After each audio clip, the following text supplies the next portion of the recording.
الصلوات اللهم صل على محمد وآل محمد وعجل فرجهم.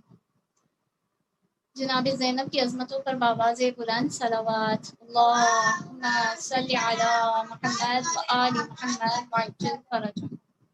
رحم اللہ من قرأ الفاتحہ.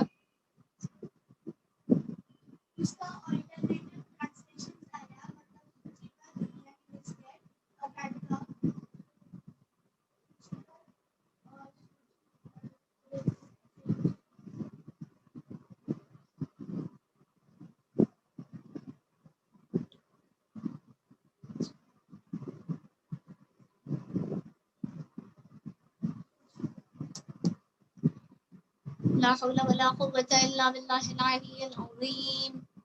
حسبنا الله ونعم الوكيل. نعم المولى ونعم النصير. الحمد لله رب العالمين والصلاة والسلام على أشرف الأنبياء والمرسلين وخاتم النبيين وحبيبنا وحبيب إله العالمين أبي القاسم محمد. اللهم صل على محمد وآل محمد وعجل فرجهم وعلى آله الطيبين الطاهرين المعصومين المظلومين الغرر الميامين لا سيما بقية الله في الأرضين وحجته على الخلائق أجمعين سيدنا ومولانا وصاحب نعمتنا وولي عسرنا مهدي هذه الأمة وطاووس أهل الجنة على حجة بن الحسن العسكري فداه أرواح العالمين. اللهم صل على محمد وآل محمد وعجل فرجهم. ولعنة الله على أعدائهم أجمعين من يوم عداوتهم إلى قيام يوم الدين. بسم الله الرحمن الرحيم. اللهم كن لوليك الحجة بن الحسن صلواتك عليه وعلى آبائه في هذه الساعة وفي كل ساعة وليا وحافظا وقائدا وناصرا ودليلا وعينا حتى تسكنه أرضك طوعا وتمتعه فيها طويلا برحمتك يا أرحم الراحمين. اللهم صل على محمد وآل محمد وعجل فرجهم. صلى الله عليك يا أبا عبد الله الحسين المظلوم العطشان غريب بكربلاء. صلى الله عليك يا ابن رسول الله يا رحمة الله الواسعة يا باب نجاة الأمة ورحمة الله وبركاته. اللهم صل على محمد وآل محمد وعجل فرجهم. أما بعد فقد قال الله تبارك وتعالى في كتابه المبين وقرآنه المجيد وقوله الحق. بسم الله الرحمن الرحيم. قل كل يعمل على شاكلته. صلوات عنایت فرمائے محمد وآل محمد پر. اللهم صل على محمد وآل محمد وعجل فرجهم. کنیزان امام عصر، کنیزان بی بی زینب، السلام علیکم ورحمۃ اللہ وبرکاتہ۔ خداوند عالم سورہ اسراء میں، سورہ بنی اسرائیل کی اس 84 آیت مبارکہ میں 84 آیت مبارکہ میں فرما رہا ہے، اے حبیب کہہ دو کہ ہر ایک اپنے طریقے پر عمل کرتا ہے۔ لائق حمد و ستائش ہے وہ پاک پروردگار جس نے اس تمام کائنات کو خلق فرمایا، جس نے خود اپنا نام اعلیٰ رکھا جو خود اعلیٰ ہے، اور جس نے اس کائنات کے لیے امیر المومنین علی ابن ابی طالب کو ان کا امام بنا کر منتخب فرمایا، جو خود محمود ہے اور جس نے محمد کو تمام کائنات کے لیے رحمت للعالمین بنا کر بھیجا، جو خود فاطر السماوات والارض ہے، اور اس نے اپنے نور عظمت سے فاطمۃ الزہراء سلام اللہ علیہا کو سیدۃ النساء العالمین اور تمام جنت کی عورتوں کا سردار مقرر فرمایا، جو خود محسن ہے اور جس نے امام حسن کو فرزند زہرا کے طور پر اس کائنات کو تحفے میں عطا فرمایا، اور جو خود قدیم الاحسان ہے جس نے حسین جیسے عظیم فرزند کو جناب سیدہ کو تحفے میں عطا کر کے اسے سار اللہ کا لقب عنایت فرمایا اور اس کے ذریعے سے دین اسلام کو زندگی بخشی۔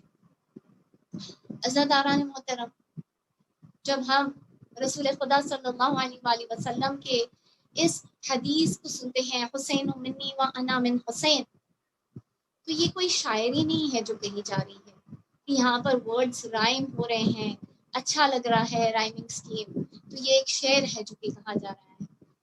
اس جملے کو سمجھنے کے لیے بصیرت چاہیے، اس جملے کو سمجھنے کے لیے فورسائٹ چاہیے، انسان انسائٹ فل ہونا ضروری ہے کہ یہاں پر رسول خدا کیا بتانا چاہ رہے ہیں کہ حسین مجھ سے ہے اور میں حسین سے ہوں۔ یعنی یہ جو کلمہ تم اپنے مسلمان ہونے کا پڑھتے ہو کہ محمد رسول اللہ، یہ حسین کے بنا نامکمل ہے، اس لیے کہ توحید کے کلمے کو زندگی دینے والا میرا فرزند، میرا نواسہ حسین ہے جو ریحان رسول ہے، اس نے اس اسلام کو اور اس کلمے کو بچایا ہے، اس کو زندگی عطا فرمائی ہے، لہٰذا وہ مجھ سے ہے اور میں خود اس سے ہوں، میرا نام اگر باقی ہے تو حسین شہید سے باقی ہے، میرے اس فرزند سے باقی ہے۔ عزیزان محترم، چونکہ مجلس حسین کی ہر کار میں اس شریک بہن کے سلسلے میں ہے جسے تاریخ نے زینب کبریٰ کے نام سے یاد کیا،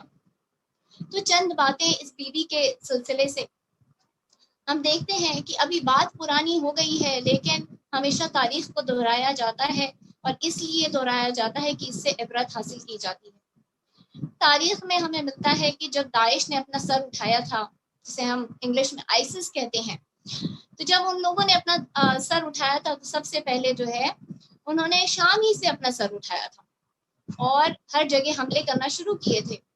پھر اس کے بعد جب وہ عراق جو کہ شام کا پڑوسی ملک ہے وہاں پہنچے تھے، تو عراق میں ایک شہر ہے موصل جو کہ عراق کا دوسرا سب سے بڑا شہر ہے، اور یہاں پر کافی آئل فیلڈز ہیں، اور اس پر اگر انہوں نے قبضہ جما لیا گویا انہوں نے ہر طرح سے بربادی اور شکست عطا کر دی۔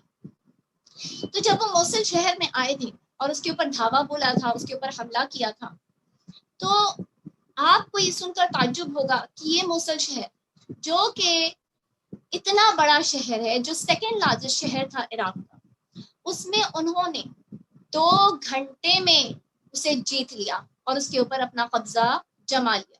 فقط 2 گھنٹے کے اندر انہوں نے اتنے بڑے شہر پر اپنا قبضہ جما لیا، جبکہ ہم سب جانتے ہیں کہ یو ایس نے اپنی آرمی بھیجی ہوئی تھی، شام کی طرف سے جو ہے فائٹرز آئے ہوئے تھے، اور دوسرے جو وہاں پر عراق کے اپنے لشکر تھے وہ فائٹ کر رہے تھے، اور اتنے سارے لوگوں کے ہوتے ہوئے، اتنے سارے سپاہیوں کے ہوتے ہوئے داعش نے اس کو قبضہ کر لیا۔ اب ایک اور شہر کی طرف ہم اپنی نگاہ کرتے ہیں جس کا نام آمرلی ہے، اور یہ آمرلی شہر جو ہے شمالی عراق میں، ناردرن عراق میں سچویٹڈ ہے۔ یہاں کی آبادی کتنی تھی؟ یہاں کی آبادی فقط یہاں پر 6-7 ہزار مرد حضرات تھے، اور ان کے علاوہ کچھ بچے اور عورتیں، یعنی مردوں میں صرف 6 یا 7 ہزار کی آبادی تھی. جب داعش نے اس کے اوپر قبضہ کرنا چاہا تو یہ لوگ جو ہے اس کے اوپر قبضہ نہیں کر پائے، بلکہ 3 مہینے یہ جنگ چلتی رہی، یہ جہاد چلتا رہا، اور انہیں 3 مہینے کے بعد وہاں سے ان لوگوں نے بھگا دیا. یہ اس شہر پر قبضہ نہیں کر پائے. آخر کیا فرق تھا موصل شہر میں اور اس آمرلی شہر میں کہ اتنی چھوٹی اتنی قلیل آبادی ہونے کے باوجود یہ داعش، یہ نجس ملعون، یہ خارجی لوگ اس شہر پر قبضہ اپنا نہیں بول پائے. اس لیے کہ یہاں کی جو آبادی تھی، یہاں پر کوئی فائٹرز نہیں تعینات کیے گئے تھے، یہاں کی آبادی، یہاں کے مرد حضرات لڑ رہے تھے. اور ان کا موٹو کیا تھا؟ ان کا موٹو یہ تھا، لبیک یا حسین واللہ ان قطعتم یمینی انی احامی ابدا عن دینی وعن امام الصادق الیقینی نجل النبی الطاہر الامینی. یعنی کہ یہ وہی موٹو تھا جو حضرت عباس جس رجس کو پڑھتے ہوئے نہر فرات میں اترے تھے اور دشمن کو دور بھگایا تھا اور حسین کی خاطر جو ہے اپنے آپ کو قربان کر دیا تھا. اسی موٹو کے ساتھ یہ لڑ رہے تھے کہ جس طرح سے حضرت عباس نے اپنی جان کی قربانی دے دی، بس وہ بہو اسی طرح سے ہم اپنی جانیں قربان کر دیں گے، لیکن اپنے سروں کو تمہارے سامنے جھکنے نہ دیں گے اور نہ ہی تمہیں اس شہر پر قبضہ حاصل کرنے دیں گے. یہ شجاعت یہ کہاں سے آ رہی؟ یہ ہمت سید الشہداء دیتے ہیں، شہدائے کربلا عطا کرتے ہیں. یہ ہمت تمام وہ جانباز سپاہی جو حسین کی طرف سے، جو فرزند رسول کی طرف سے لڑ رہے تھے، آج ہر ایک کو یہ ہمت دیتے ہیں، ان کا حوصلہ بڑھاتے ہیں کہ وہ راہ خدا میں اپنی جانوں کی قربانی دے دے، لیکن ان باطل حکومتوں کے سامنے، ان باطل لشکروں کے سامنے اپنے سروں کو جھکنے نہ دیں. ایک صلوات بھیجتے محمد وآل اللہم صلی علی محمد وآل محمد وعجل فرج. یہی انہوں نے کہا تھا کہ ہم کسی دباؤ میں نہیں آئیں گے، ہم کسی پریشر میں نہیں آئیں گے، ہم دھمکیوں سے نہیں ڈرنے والے، ہم دھمکیوں سے اپنا سر جھکانے والے نہیں. عزاداران محترم، اب پلٹیے شام کی طرف. شام میں جب ان سلفیوں نے دھاوا بولا تو ان کا سب سے پہلا حکم کیا تھا داعش کا؟ اگر آپ کو یاد ہوگا تو انہوں نے اپنا سب سے پہلا حکم جو صادر کیا تھا وہ تھا اہدموا معبد زینب، جناب زینب کے روزے کو انہدام کر دو، اسے جو ہے گرا دو. یہ ان کا فرسٹ حکم تھا سب سے پہلے، کیونکہ یہ جانتے تھے اگر ہم نے اس کے اوپر قبضہ پا لیا، ہم نے اس معبد کو، اس روزے کو گرا دیا، تو ہم ہر ایک کے دل کو جو ہے ٹوٹا ہوا پائیں گے، مجروح پائیں گے، ان کے حوصلے پست ہو جائیں گے. بس انہوں نے سب سے پہلا حکم یہی دیا. اس جنگ میں یہ ستم کی لہروں کا رخ کس نے تبدیل کیا؟ ہم دیکھتے ہیں کہ آج بھی روزہ سیدہ زینب اسی طرح سے باقی ہے، اسی طرح سے قائم و دائم ہے جیسے وہ اول روز سے جب سے اس کی بنیاد ڈالی گئی اسی طرح سے قائم و دائم. یہ ستم جو چل رہا تھا شام میں، آپ جا کر جو ہے اگر وہاں دیکھیں گے تو کیسی بربادی ان داعش نے ڈھائی کہ ہر جگہ آپ کو کھنڈر اور ٹوٹے ہوئے عمارتیں نظر آئیں گی. وہاں مشکل سے آپ کو جو ہے کوئی ہوٹلز یا عمارتیں بچی ہوئی نظر آئیں گی، ہر طرف بربادی. آج بھی حالات اتنے برے وہاں پر چل رہے ہیں، لیکن یہ روزہ جناب سیدہ کا یہ کیسے بچ گیا؟ ان کے پاس یہ ہمت کہاں سے آئی؟ ایک عالم بیان کر رہے تھے، انہوں نے بیان کیا کہ میں نے ایک مجاہد سے جو کہ شام میں جنگ کر رہے تھے ان سے جو ہے ملاقات کی، اور جب ان سے ملاقات کی تو میں نے ان سے سوال کیا کہ آخر آپ اس جہاد میں شرکت کیسے کر رہے ہیں، آپ اس جنگ میں کیسے لڑ رہے ہیں جبکہ آپ اتنے بوڑھے ہو چکے ہیں، آپ کے بازوؤں میں وہ قوت نہیں رہی لیکن پھر بھی آپ یہ جنگ لڑ رہے ہیں. تو کہتے ہیں کہ آپ میری بات کیا کرتے ہیں؟ اگر میرے جو ہے 20 بیٹے ہوتے، اگر میرے 20 فرزند ہوتے تو میں سب کی سب کو جو ہے راہ خدا میں جناب زینب کی راہ میں قربان کر دیتا، انہیں فدا کر دیتا. یہ جو حسین سے جا کر کڑی ملتی ہے اس نے اس کایا کو پلٹا ہے، اس نے اس رخ کو تبدیل کیا ہے، جہاں پر اتنا ستم ہوتے ہوئے بھی یہ ڈٹ کر کھڑے رہے اور یہ کہتے رہے، ان کا سلوگن رہا، ان کا موٹو رہا، واللہ لن تصبح زینب مرتين۔ کیا کہہ رہے ہیں یہ؟ واللہ، ہم اللہ کی قسم کھا کے کہتے ہیں کہ اے جناب زینب، ہم آپ کو دوبارہ اسیر ہونے نہیں دیں گے۔ یہ آپ کی قبر مبارک ہے تو کیا ہوا، ایک بار آپ اسیر کر کے لائی گئی تھی کربلا کے بعد، لیکن اب دوبارہ ہم کبھی آپ کو اسیر ہونے نہیں دیں گے۔ یہ جناب زینب نے جو رخ تبدیل کیا کربلا کے بعد، اور کربلا جو ہے کونے کونے تک پہنچائی ہے، حقیقت اور سچائی کو کونے کونے تک پہنچایا ہے، اس نے یہ جذبہ دیا ہے، اس نے مجاہدین کو جذبہ دیا ہے، اس نے ان ماؤں کو جذبہ دیا ہے کہ ایک یہ شخص اتنا بوڑھا ہو گیا تو کہہ رہا ہے کہ جب تک میں زندہ ہوں اور جب تک میرے جسم میں ایک خون کا قطرہ بھی باقی ہے، اے جناب زینب کبریٰ، میں وعدہ کرتا ہوں کہ کبھی ان دشمنوں کو، کبھی ان لشکروں کو، ان نجس خون کو جو ہے آپ کو اپنے حصار میں لینے نہیں دوں گا، پر کبھی بھی جو ہے آپ کی قبر ہو تو کیا ہوا، آپ ہمارے لیے اسی طرح سے زندہ اور دائم قائم ہے جس طرح حسین کے وقت میں آپ زندہ اور دائم قائم۔ لوگ جب فرار کر رہے تھے شام میں، ہر جگہ ان لوگوں نے جیسے دھاوا بولا ہوا تھا، ہر طرف جو ہے یہ گولیاں برسا رہے تھے، ہر طرف بمباری ہو رہی تھی، لوگ فرار کر رہے تھے، لیکن داعش جو ہے جناب زینب کے روضے کے 50 کلومیٹر کی دوری پر تھا، یہ خبر پہنچی، لیکن یہ اپنے مقام سے ٹس سے مس نہیں ہوئے۔ یہ سبق حسین نے ہمیں دیا، یہ سبق جناب زینب کبریٰ نے ہمیں دیا۔ یہ جو لڑائی تھی یہ داعش کی، یہ آئل فیلڈز پر قبضہ کرنے کے لیے نہیں تھی، یہ حکومت کرنے کے لیے نہیں تھی، یہ بادشاہت کے لیے نہیں تھی، یہ موصل جیسی جگہ کو جیتنے کے لیے نہیں تھی جس میں جو ہے پیٹرول کے سب سے زیادہ ریزروز پائے جاتے تھے، یہ سب اس کے لیے نہیں تھی، بلکہ انہوں نے تو یہ بات پہلے ہی عیاں کر دی تھی اور واضح کر دی تھی کہ ہم تو اسکورز سیٹل کرنے کے لیے آئے ہیں۔ کون سے اسکورز سیٹل کرنے کے لیے آئے، کون سا حساب چکانے کے لیے آئے ہیں، کون سا حساب باقی تھا؟ انہوں نے کہا ہمارا مقصد یہ شام بھی نہیں ہے، ہمارا مقصد تو کربلا اور نجف ہے۔ لیکن خداوند عالم نے جس کے ذکر کی حفاظت کا ذمہ لے لیا ہو، اے حسین تو نے نوکے نیزہ پر اپنے سر کو کٹا کر بھی جو ہے میرے کلمے کی تلاوت کی ہے اور آن پاک کی قرات کی ہے، اے حسین کس میں یہ مجال ہے کہ اپنے نجس خون آلودہ ہاتھوں سے جو ہے کربلا اور نجف تک پہنچ جائے، ابا عبداللہ تک پہنچ جائے۔ اور ان سب کے پیچھے اگر کسی کا ہاتھ ہے تو وہ جناب زینب کبریٰ کا ہے۔ عزاداران محترم، جناب زینب جب ان کی پیدائش ہوئی تھی، جب ولادت ہوئی تھی ان کے بعد، تو تاریخ ہمیں بتاتی ہے کہ انہوں نے گریہ کرنا شروع کیا۔ رسول خدا نے جناب زینب کو اپنے ہاتھوں میں لیا، لیکن بی بی خاموش نہ ہوتی تھی۔ علی مرتضیٰ نے، والد بزرگوار نے بہلانا چاہا لیکن نہیں بہلتی تھی۔ جناب شہزادی کونین نے ہاتھوں میں لیا لیکن چپ نہ ہوتی تھی۔ بھیا حسن نے لیا اپنے ہاتھوں میں لیکن خاموش نہ ہوئی۔ لیکن آخر کار جب امام حسین آگے بڑھے اور انہوں نے آگے بڑھ کر جو ہے جناب زینب کو اپنی باہوں میں لے لیا، تو جناب زینب کی لبوں پر تبسم ظاہر ہو گیا اور وہ خاموش ہو گئی، وہ بہل گئی۔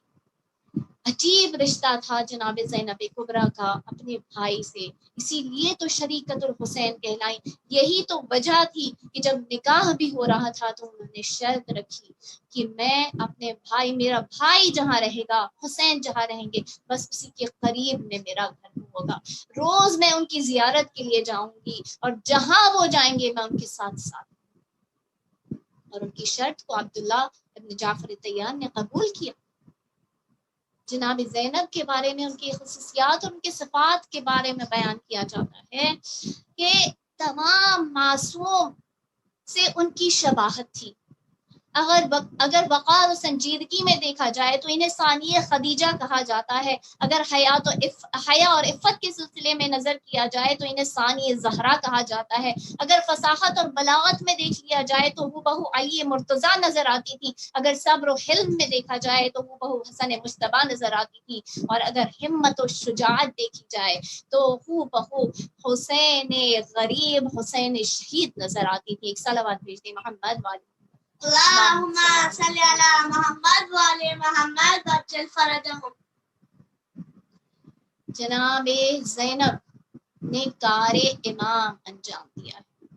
ایک امام کا جو کام ہوتا ہے، منصب امامت کوئی عام شخص کی امامت نہیں ہے، بلکہ منصب امامت ہر کوئی کے بس کی بات نہیں ہے. لیکن جناب زینب کبریٰ نے جو کام انجام دیا ہے، جو مقصد بڑھایا ہے، وہ ایک امام کا مقصد ہوتا ہے، امام کا ایم ہوتا ہے کہ امام کی ذمہ داری ہوتی ہے. جناب زینب کبریٰ نے کار امام کے سلسلے سے 2 کردار ادا کیے ہیں. پہلا کردار، سب سے پہلے انہوں نے سید الشہداء کی میراث کی حفاظت کی ہے، اور ایک مرتبہ حفاظت نہیں کی بلکہ 5 مقامات پر جناب زینب کبریٰ نے یہ رول ادا کیا ہے. سب سے پہلے جب مقتل میں، جب کربلا میں کوئی نہ رہا اور امام حسین جو ہے خیموں میں تشریف لائے ہیں، ایک مرتبہ سید سجاد نے اپنے والد بزرگوار کو دیکھا اور دیکھا کہ بابا آپ کی کیا حالت ہو چکی ہے.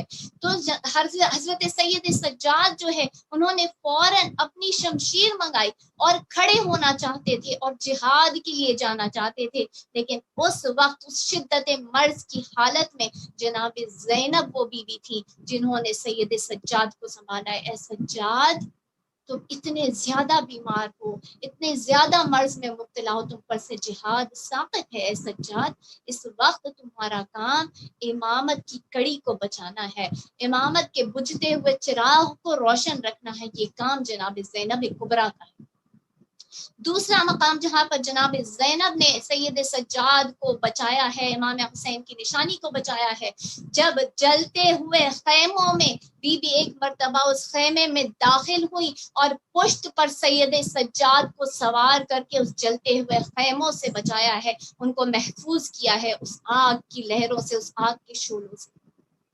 تیسرا مقام، جب 11 محرم کو ایک مرتبہ تمام قافلے کو اسیر کر لیا گیا اور تمام بیویوں کو اور سید سجاد کو مقتل میں لاشوں کے درمیان سے گزارا جا رہا تھا، اس وقت جناب زینب نے سید سجاد کی جانب نگاہ کی اور کیا دیکھتی ہیں کہ بعید نہیں، بڑا قریب تھا وہ وقت کہ جب سید سجاد کی نگاہ اپنے بابا کے پامال لاشے پر پڑی اور وہ کٹا ہوا تن سے جدا ہوا سر نظر آیا، وہ لاش نظر آئی. قریب تھا کہ سید سجاد کی روح پرواز کر جاتی، لیکن اس وقت جناب زینب نے آگے بڑھ کر جو ہے سید سجاد کو سمجھایا ہے، ان کی حوصلہ افزائی کی ہے، انہیں تسلی دی ہے. چوتھا مقام، جب ابن زیاد کے دربار میں ملعون نے ایک مرتبہ امام سجاد کا تعارف چاہا اور اس ملعون کو بتایا گیا کہ یہ علی ابن الحسین ہے، اور اس نے چاہا کہ امام سجاد کو اس وقت ہلاک کر دے، اس وقت اپنی تلوار سے کاٹ کر ان کا قتل کر دے، انہیں شہید کر دے. تب جناب زینب نے آگے بڑھ کر سید سجاد کی حفاظت کی. عزاداران محترم، جب جناب زینب دربار میں گئی تھی تو اس وقت کس حال میں گئی؟ ہم سب کو معلوم ہے، ہم سب اس بات سے واقف ہیں کہ انبیاء بھی دربار وقت، بادشاہ وقت میں گئے ہیں، اور وہاں پر جب وہ گئے ہیں تو حضرت ابراہیم کا واقعہ ہمیں معلوم ہے، جہاں حضرت ابراہیم نمرود کے دربار میں گئے، حضرت موسیٰ کو فرعون کے دربار میں بھیجا گیا. لیکن ان انبیاء کے دربار میں جانے میں اور جناب زینب کے دربار میں جانے میں بہت فرق تھا. یہ جو دونوں نبی تھے وہ دربار کے ماحول سے واقف تھے. حضرت موسیٰ جناب آسیہ کی گود کے پلے ہوئے تھے، لیکن پھر بھی جب اللہ کا حکم آیا کہ اے موسیٰ فرعون کے پاس جاؤ، تب جا رہے تھے، تب بھی دعا کر رہے تھے، اے پروردگار وَاجْعَلْ لِي وَزِيرًا مِّنْ أَهْلِي ہارون اخی، اے پروردگار میری اہل میں سے مجھے ایک وزیر عطا فرما، میرے بھائی ہارون کو میرا وزیر بنا دے۔ دعا کرتے ہوئے جا رہے تھے، جانا حضرت موسیٰ پر واجب تھا اس لیے کہ پروردگار کا حکم آیا تھا اذهب الى فرعون انه طغى، جاؤ فرعون کے پاس، وہ طاغوت ہو چکا ہے، وہ بغاوت کرنے پر اتارو ہے، تم جاؤ اس کے پاس میں۔ حکم آیا تھا، واجب تھا جانا، لیکن پھر بھی پروردگار عالم سے التجا کر رہے ہیں، پروردگار مجھے ہارون عطا فرما وزیر کے طور پر، جو میرا قوت بازو بن جائے، جو میری زبان بن جائے، جو فصیح و بلیغ زبان میں کلام کر سکے۔ جناب زینب دربار کے ماحول سے ناواقف تھی، جناب زینب پر کوئی حکم نہیں آیا تھا، وہ رسول اللہ کی آغوش کی پلی، وہ علی مرتضیٰ کی آغوش کی پلی، وہ بطول کی آغوش کی پلی، وہ حسن مجتبیٰ کے ہاتھوں میں کھیلی ہوئی ان کی آغوش کی پلی جا رہی تھی۔ ماحول کیسا تھا؟ ہر ایک دشمن تھا، انہیں بتایا گیا تھا، جو بلائے بھی گئے تھے، جن کو دعوت بھی دی گئی تھی، وہ سب جو ہے اس بات کو کہہ کر بلایا گیا تھا کہ یہ باغیوں کا قافلہ آ رہا ہے، یہ باغیوں کے گھر والے، ان کے خاندان والے آ رہے ہیں۔ ہر طرف سے فضا مخلف تھی اور ان کی مخالفت کی جا رہی تھی، ایسا ماحول تھا۔ لیکن جب حضرت ابراہیم اور موسیٰ جا رہے تھے تو ماحول سے واقف تھے۔ حضرت ابراہیم اور موسیٰ مرد تھے لیکن جاتے جاتے بھی خوف زدہ تھے۔ جناب زینب ایک کبریٰ خاتون تھی، عورت تھی، لیکن جب دربار میں جا رہی ہیں تو جناب زینب نہیں کانپ رہی ہیں، دربار کانپ رہا ہے۔ جناب زینب کبریٰ آ رہی ہے، دربار کانپ رہا ہے، علی کی بیٹی آ رہی ہے، علی و فاطمہ کی بیٹی آ رہی ہے۔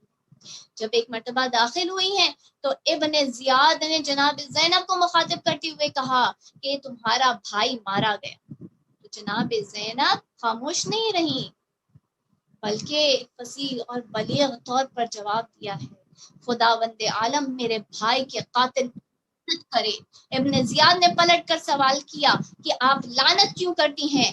تو بی بی فرماتی ہیں کہ تجھے کیا تکلیف ہے، میں اپنے بھائی کے قاتل پر لعنت کر رہی ہوں۔ کتنا مشکل ہے اس طرح کے جملے دشمن کے دربار میں ادا کرنا، وہ دشمن جس نے ابھی ابھی بھائی کا قتل کیا، دربار میں اس طرح کی باتیں کرنا کتنا مشکل ہے۔ لیکن جناب زینب نے اپنے جملوں سے، اپنے خطبوں کے وار سے انہیں خاموش کر دیا، اپنے خطبوں کی تلوار سے انہیں خاموش کر دیا۔ جب جناب زینب نے خطبہ دینا شروع کیا ہے ابن زیاد کے دربار میں، تو رسول اللہ ایک صحابی وہاں موجود تھے جن کا نام تھا عبداللہ ابن مکفوف، اور مکفوف نام اس لیے پڑا تھا کہ نابینا ہو گئے، ایک آنکھ جنگ جمل میں ضائع ہو گئی، ایک آنکھ جنگ صفین میں امیر المومنین کی طرف سے لڑتے ہوئے ضائع ہوئی، دونوں آنکھوں سے نابینا ہو چکے تھے۔ جب جناب زینب خطبہ دے رہی تھی ایک مرتبہ کھڑے ہو گئے اور کھڑے ہو کر اچانک کہنے لگے کہ امیر المومنین علی کی شہادت کو تو 20 سال سے زیادہ گزر چکے ہیں، یہ کون ہے جو علی کے لہجے میں بات کر رہا ہے؟ کیا علی دوبارہ آ گئے؟ عزاداران محترم غور کیجئے، کیا جناب زینب کی آواز امیر المومنین سے مل رہی تھی؟ نہیں، ایسی بات نہیں تھی۔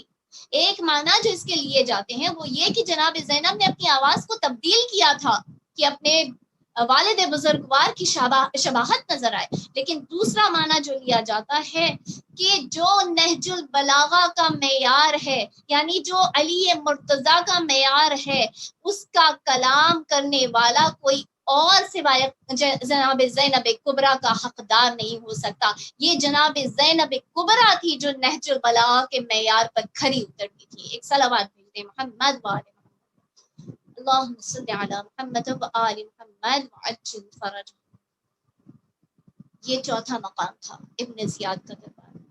آخری مقام جہاں پر جناب زینب کبریٰ نے سید سجاد یعنی کہ امام حسین کی میراث کی حفاظت کی ہے، وہ ہے یزید کا در، یزید ملعون کا در۔ یزید کے دربار میں سید سجاد کو بولنے کی اجازت نہیں دی گئی۔ جب ابتدا میں سید سجاد بولنا چاہ رہے تھے تو انہیں خاموش کر دیا گیا کہ آپ قیدی ہیں، قیدیوں کو بولنے کی اجازت نہیں ہے، اور اس وقت جو ہے زنجیر میں پکڑ کر انہیں بٹھا دیا گیا. جب انہیں بولنے کی اجازت نہیں ملی تب پاسبان عصمت و امامت جناب زینب کبریٰ کھڑی ہوئی اور کھڑے ہونے کے بعد شرابی کے دربار میں خطبہ دینا شروع کیا. یہ کہاں سے جناب زینب نے سیکھا؟ یہ اپنی ماں سے سیکھا تھا. جب امیر المومنین کو روک دیا گیا تھا تب جناب سیدہ نے خطبہ دے کر بتایا، اے لوگوں یہ معاملہ فدق کا نہیں ہے، یہ معاملہ حق و باطل کا ہے. ہو بہو اسی طرح ثانی زہرا نے یزید نے بٹھانا چاہا کہ آپ کو اجازت نہیں ہے تو بی بی فرماتی ہیں مجھے آخر روکے گا کون؟ تو روکے گا؟ تو جانتا نہیں کہ میں علی مرتضی کی بیٹی ہوں. یہ جناب زینب کے تیور ہیں اور یہ ماں سے سیکھا تھا، ماں نے سکھایا تھا، ماں نے تربیت کی تھی. زاداران محترم 700 کرسی نشی بیٹھے ہوئے تھے. جب بی بی نے بولنا چاہا تو ان سب نے اصرار کیا، اے یزید یہ بوڑھی ہے، یہ قیدی ہے، یہ رسن بستہ ہے، اسے بولنے دے، آخر اس کے بولنے سے ہو کیا جائے گا.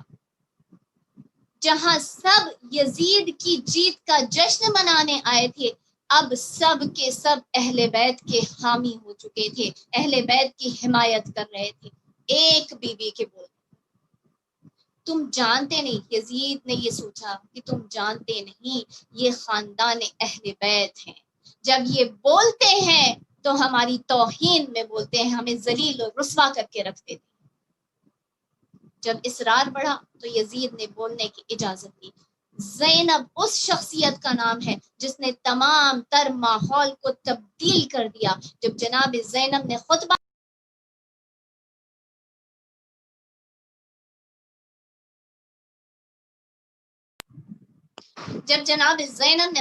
دیا ہے تو انہوں نے یہی کہا یزید سے، یا یزید کھد کیدک وسائے سائق، اے یزید تو جو منصوبہ بنانا چاہتا ہے بنا لے، تو جتنی کوششیں کرنا چاہتا ہے کر لے، واللہ لا تمحو ذکرنا ولا تمیتو وحینا. اے یزید میں اللہ کی قسم کھا کر کہتی ہوں کہ تو ہمارے ذکر کو کبھی نہ مٹا سکے گا اور نہ ہی تو کبھی ہماری وحی کو موت دے سکے گا، مات دے سکے گا. آخر جناب زینب کیا کہنا چاہ رہی ہیں، کیا بتانا چاہ رہی تھی بی بی اس دربار میں؟ یزید تو یہی سوچ رہا تھا نا کہ ہم نے تو تمام ان کے خاندان کو ختم کر دیا، ان کا قتل کر دیا، تمام بنو ہاشم کو قتل کر دیا، اب جو بچے ہیں ہماری حراست میں ہیں ہم نے قیدی بنا لیا ہے، ہم نے اسیر کر لیا ہے.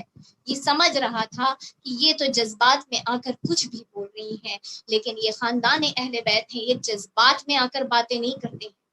جب باتیں کرتے ہیں تو مستقبل کو دیکھتے ہوئے یہ وہ بابصیرت شخصیتیں ہیں جو حق کی باتیں کرتے ہیں، جو حقیقت کو بیان کرتے ہیں. ہمارا اور آپ کا اتنی آسانی سے سن لینا آج کے اس ماحول میں جہاں پر ہم پر کوئی پابندی نہیں ہے، جہاں ہم پر کوئی روک ٹوک نہیں ہے، یہ کر لینا بہت آسان ہے. لیکن جناب زینب کا وہاں پر دشمن کے نرغے میں کھڑے ہو کر پابند رسن ہو کر اور یزید کے دربار میں بے ردائی کا داغ سہ کر 18 جوانان ہاشم کا داغ سہ کر اس طرح سے کیا بتانا چاہ رہی ہے بی بی یہ بتانا چاہ رہی ہیں، اے یزید یہی شام کا شہر ہوگا، یہی دمشق ہوگا. یزید نہ تیرا تخت ہوگا، نہ تیری حکومت ہوگی، نہ تیری بادشاہت ہوگی، نہ تیرا سکہ ہوگا، نہ تیرا یہ تاج ہوگا، نہ تیری قبر کا نشان ہوگا، لیکن یزید میرا روضہ ہوگا. اور جب جب زائرین اس شہر میں داخل ہوں گے تو ان کا استقبال یہ کہہ کر کیا جائے گا، welcome to the city of Syeda Zainab, جناب زینب کبریٰ کے شہر میں تمہارا استقبال ہے. یزید تیرا کوئی نام و نشان نہ ہوگا، میرا نام ہوگا، میرا ذکر ہوگا. ایک صلوات بھیج دیں محمد وآل اللہم صلی علی محمد وآل محمد وعجل فرجہم. دشمن کے دربار میں ماحول جو تبدیل کر دے اسے زینب کبریٰ کہتے ہیں.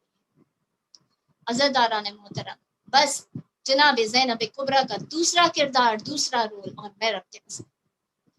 پہلا رول میں نے آپ کو بتایا کہ سید الشہداء کی میراث کی حفاظت کی، سید سجاد کی 5 مقامات پر حفاظت کی، ان کی جان بچائی.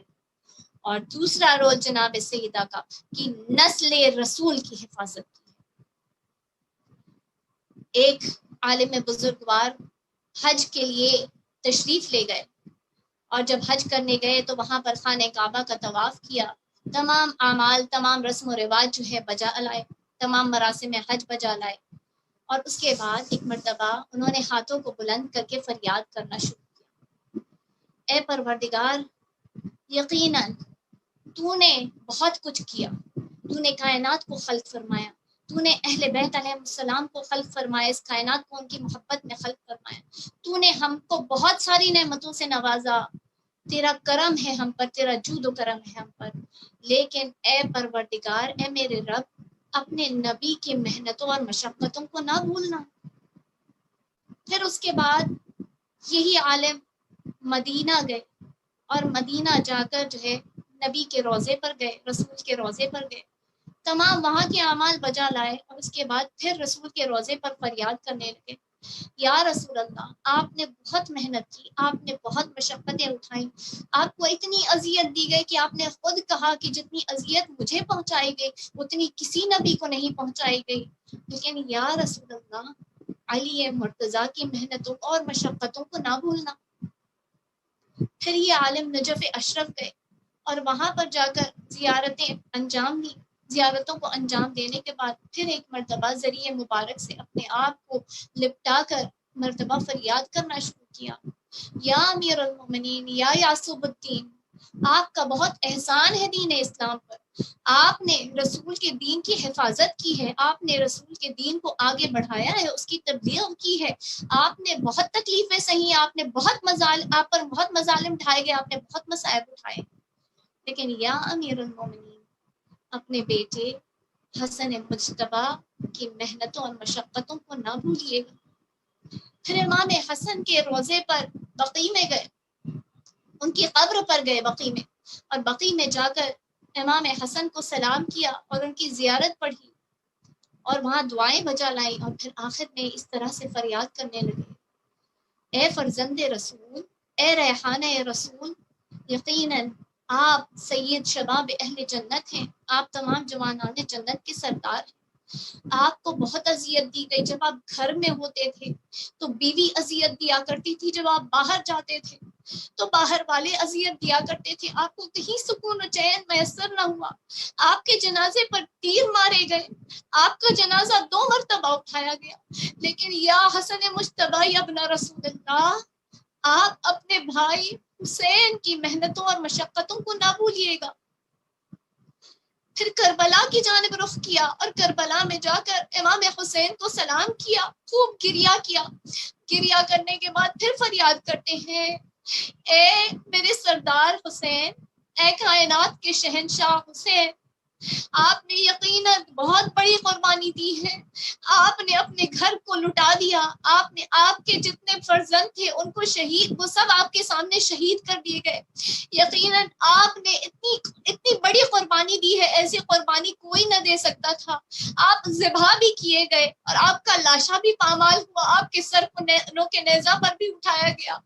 لیکن اے شبیر، اے حسین، اے سید الشہداء، آپ کی ماں جائی زینب کبریٰ کی محنتوں اور مشقتوں کو کبھی نہ بھولیے گا، ہمیشہ ان کی محنتوں اور مشقتوں کو یاد کیا کریے گا. ہاں زاداران محترم، یہی بی بی آج جس کی مجلس ہم نے جس کو ہدیہ فرمائی ہے، یہ بی بی، اس نے کتنی محنتیں اور مشقتیں راہ خدا میں سہی ہے، انہوں نے کتنی محنت، کتنی اذیتیں اٹھائیں، کتنی تکلیفیں اٹھائیں. کبھی غور کریں اس بات پر کہ جب کسی کے گھر سے کوئی جنازہ اٹھتا ہے، کسی کا انتقال ہوتا ہے تو خواتین کا کیا عالم ہوتا ہے. خواتین برداشت نہیں کر پاتی، خواتین جذباتی ہوتی ہیں، نہ جانے کس کس طرح کے فکرے جو ہے زبان سے نکل جاتے ہیں. لیکن یہ جناب زینب اولیاء ہے کہ 18 بنو ہاشم کے جوانوں کا داغ سہا ہے، بے ردائی کے داغ کو سہتے ہوئے، اسیری کے داغ کو سہتے ہوئے جو ہے جب درباروں میں آ رہی ہیں تو یہ زینب اپنے جذبات پر قابو پائے ہوئے ہیں. عزاداران محترم، جب جناب زینب کو یزید کے دربار میں داخل کیا جا رہا تھا تو ابو طالب کی شریف پوتی ابو سفیان کے نجس پوتے کے دربار میں داخل کی جا رہی تھی.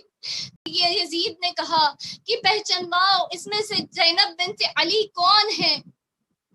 ایک مرتبہ لوگوں نے اشارہ کیا کہ جو تمام بیویوں کے درمیان بیٹھی ہوئی ہے وہی زینب بنت علی ہے. لیکن جناب زینب کو تمام بیویوں نے حلقے میں لے رکھا تھا، کوئی بیوی جناب زینب کو آگے بڑھنے نہ دیتی تھی. ایک مرتبہ جب شمر تازیانہ لیے ہوئے آگے بڑھا تو جناب فضہ آگے بڑھی. جناب فضہ آگے بڑھی. جیسے ہی جناب فضہ آگے بڑھی، کوئی میری بیوی کو چوٹ نہ پہنچائے، کوئی میری شہزادی اور آقازادی کو چوٹ نہ پہنچائے، ہاں میری شہزادی ہے. تو شمر تازیانہ ہوا میں لہرانے لگا، اے فضہ سامنے سے ہٹ جا، سامنے سے ہٹ جا. شمر نے جیسے ہی تازیانہ بڑھانا چاہا، فضہ نے تمام دربار میں نگاہ کی. کیا دیکھتی ہیں کہ 300 سپاہی جو وہاں موجود تھے وہ حبش کے رہنے والے تھے. جیسے ہی جناب فضہ نے انہیں دیکھا، مرتبہ کہنے لگی کہ اے حبشیوں، تمہاری آقازادی کا یہاں خون بہایا جائے گا، تمہاری آقازادی پر وار کیا جا رہا ہے اور تم خاموش کھڑے ہوئے ہو. جیسے ہی جناب فضہ نے یہ جملے اپنی زبان سے ادا کیے، 300 حبشیوں نے اپنی تلواروں کو بے نیام کیا، مرتبہ آگے بڑھے، تلواروں کو لہرانے لگے. اے یزید، شمر سے کہہ دے کہ وہ پیچھے ہٹ جائے، اگر ہماری آقازادی کو ایک کوڑا بھی لگا، ایک تازیانہ بھی لگا تو ہم خون کی ندیاں بہا دیں گے. عزاداران محترم، جناب زینب نے سنا، جان مدینے کا رخ کیا ہوگا نانا. یہاں پر ایک کنیز نے پکارا اور اتنے لوگ کنیز کی مدد کو چلے آئے، لیکن نانا آپ کی نواسی زینب یہاں دربار میں اسیر کر کے لائے گی، لیکن اس کا کوئی مددگار نہیں. عزاداران محترم، یہی جناب زینب اولیاء جس نے کبھی اپنے بچوں پر گریہ نہ کیا.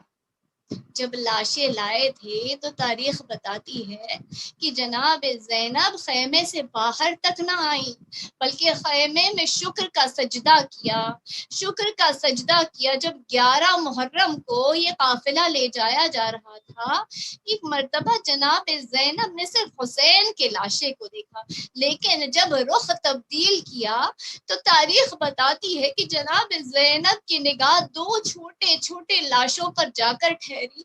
جیسے ہی بی بی نے ان لاشوں کو دیکھا، اپنی آنکھوں کو بند کیا، کہا اے اون محمد، خدا حافظ، تمہاری ماں جا رہی ہے اون محمد.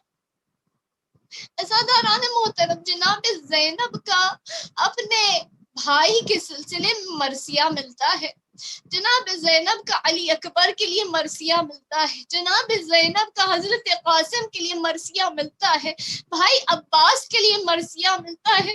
لیکن اگر مرثیہ نہیں ملتا تو اون محمد کے لیے نہیں ملتا، اس لیے کہ بی بی کہا کرتی تھی اے اون محمد، تم پر رونے والی ماں ابھی زندہ ہے، میں تو اس پر روؤں گی جس پر رونے والی ماں اس دنیا میں نہ رہی. عزاداران محترم، آج 40 کی تاریخ ہمارے درمیان سے گزر چکی، اب یہ قافلہ مدینے کی جانب جا رہا ہے کہ جب جناب زینب جیسے جیسے مدینہ قریب آتا گیا، بی بی کا دل دھڑکنا شروع ہو گیا، بی بی سے رہا نہ جاتا تھا. ارے میرے نانا کا وطن آ گیا، میری اماں کا وطن آ گیا. جب قافلہ زمین پر نازل ہونے لگا، تاریخ بتاتی ہے کہ سب سے پہلے جناب زینب رسول اللہ کے روضے پر گئی، اور تو جناب زینب فریاد کرنے لگی، اے میرے نانا، اے یا رسول اللہ، میں آپ کے فرزند، آپ کے نواسے حسین کی سنانی لے کر آئی ہوں. یا رسول اللہ، اب میرے سامنے میرے ماجائے کو ذبح کر دیا گیا. مرتبہ جب رسول اللہ کی قبر پر فریاد کر چکی، گریا کر چکی، جناب زینب اپنی ماں کی قبر کی جانب بڑھی. جیسے ہی ماں کی قبر کی جانب بڑھی، جناب زینب کا دل دھڑکتا جاتا تھا. جیسے ہی ماں کی قبر پر پہنچی، تاریخ بتاتی ہے کہ اپنے آپ کو قبر پر گرا دیا اور کہنے لگی، اماں اماں آپ کی لال کربلا سے لٹ کر آ گئی. اماں زینب جو ہے اپنے بھائی کے ساتھ مدینہ سے گئی تھی، اپنے بھائی کو کربلا میں کھو کر آ گئی.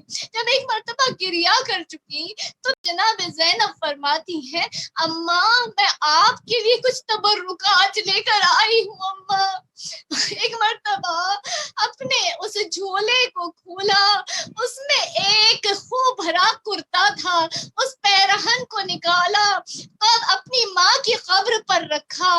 جیسے ہی ماں کی قبر پر رکھا، قبر کو زلزلہ آیا، شاید آواز آئی ہوگی فاطمہ کی، اے زینب اس کرتے کو میرے قبر کے اوپر سے اٹھا لو. جناب زینب نے کہا، اماں ایک خوب بھرا کرتا نہ برداشت ہوا تم سے. اماں اماں میں 70 قدم کے فاصلے پر کھڑی تھی، میرا ماجایا تیروں پر معلق تھا، شمر ملعون میرے بھائی کے سینے پر چڑھ کر بیٹھا تھا، کند خنجر چلاتا جاتا تھا، میں دیکھتی رہی. اماں ایک مرتبہ فاطمہ نے کہا، زینب میں تمہارے ساتھ ساتھ مدینہ سے کربلا چلتی رہی. ارے روز آخرت دنیا دیکھے گی میرے ہاتھوں پر شبیر کے خون کے نشان باقی ہے. لعنت اللہ علی القوم الظالمین.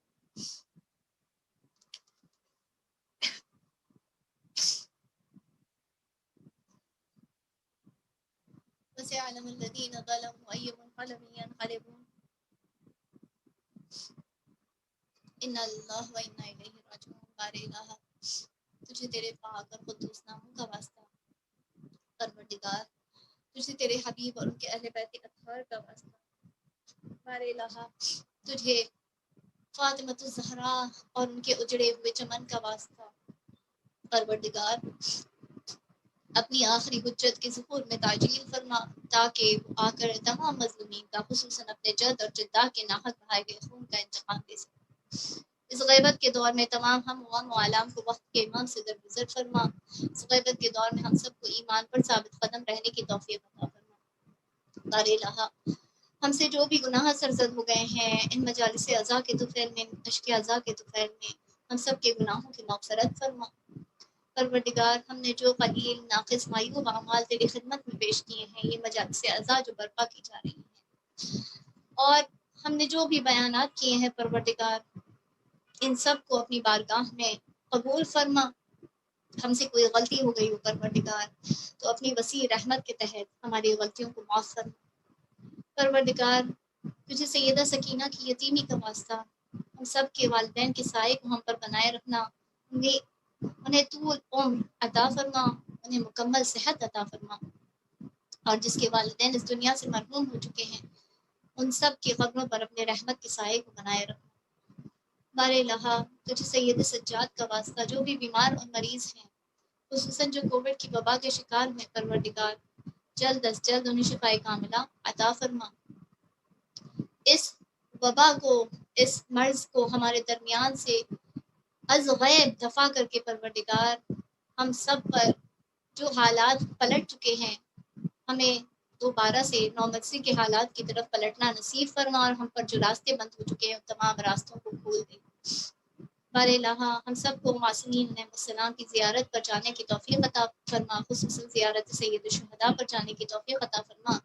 وقت کے امام کے چہرے پرنور کی زیارت نصیب فرما، ہم سب کو ان کے ظہور کا دم زمانہ دیکھنا نصیب فرما، ہم سب کو ان کی کنیزوں میں، ان کے چاہنے والوں میں، حتیٰ کہ ان کے شیعوں میں جگہ عطا فرما. ہر ایک کو حلال وسیع اور طیب رزق عطا فرما، اور رزق سے اس دنیا میں مالا مال کر دے. پروردگار جس نے اس مجلس کو رکھا ہے، تمام بانیان مجلس کو، ان کی جو بھی مرادیں ہیں پروردگار تو بہتر دلوں کے راز کو جاننے والا ہے، ان کی تمام مرادوں کو پورا فرما. جتنے سامعین ہیں پروردگار ان کی بھی دلی مرادوں کو پورا فرما، اور دنیا میں اور آخرت میں ہم سب کو نمایاں کامیابی اور کامرانی عطا فرما۔ جس چینل کے ذریعے سے یہ تمام مجالس اعضاء دکھائی جاتی ہیں پروردگار، ان کے تمام خاندان کو شاد و آباد رکھنا اور ان کو رزق کی فراوانی عطا فرما۔ ربنا تقبل منا انک انت السمیع العلیم، اللهم صل علی محمد و آل محمد وعجل فرجهم۔ سورہ فاتحہ۔ بسم اللہ الرحمن الرحیم، الحمد للہ رب العالمین، الرحمن الرحیم، مالک یوم الدین، ایاک نعبد و ایاک نستعین، اهدنا الصراط المستقیم، صراط الذین انعمت علیہم غیر المغضوب علیہم ولا الضالین۔ بسم اللہ الرحمن الرحیم، قل هو اللہ احد اللہ الصمد لم یلد ولم یولد ولم یکن له کفوا احد۔ بسم اللہ الرحمن الرحیم، قل هو اللہ احد اللہ الصمد لم یلد ولم یولد ولم یکن له کفوا احد۔ بسم اللہ الرحمن الرحیم، قل هو اللہ احد اللہ الصمد لم یلد ولم یولد ولم یکن له کفوا احد۔ ان اللہ وملائکتہ یصلون علی النبی یا ایھا الذین آمنوا صلوا علیہ وسلموا تسلیما۔ اللهم صل على محمد وآل محمد وعجل فرجهم۔